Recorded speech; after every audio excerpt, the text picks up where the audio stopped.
বন্ধুরা, পৃথিবীতে এমন একটি গাছ আছে যেটা আয়ত্তে আনতে হলে প্রায় 48 জন মানুষকে হাতে হাত রেখে দাঁড়াতে হবে। আর এই গাছটি প্রায় পূর্ণবয়স্ক 60টা নারকেল গাছের সমান লম্বা হয়ে থাকে। এই গাছের আয়ুষ্কাল প্রায় 2300 থেকে 2700 বছর পর্যন্ত হয়ে থাকে। আর এই গাছটির নাম জেনারেল শেরমাইন ট্রি। ক্যালিফোর্নিয়ার ন্যাশনাল পার্কের ভিতর 1879 সালে বন জঙ্গল এবং এর এরিয়া সার্ভে করতে গিয়ে এই গাছটির সন্ধান পায় জেমস ওয়ালবার্টন বিজ্ঞানী। সবচেয়ে ভয়ঙ্কর ব্যাপার হলো এই গাছটির যে ট্রাঙ্ক ভলিউম 52,500 ফিট।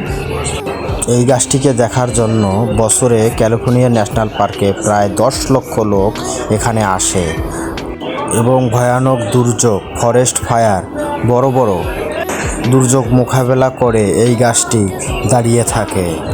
বন্ধুরা, পৃথিবীর সবথেকে বড় গাছ নিয়ে ভিডিও তৈরি করলাম। ভিডিওটা যদি ভালো লাগে তাহলে লাইক, কমেন্ট, শেয়ার করে দিবেন, মানুষের মাঝে আরও নতুন নতুন ভিডিও বানাতে উৎসাহিত করবেন।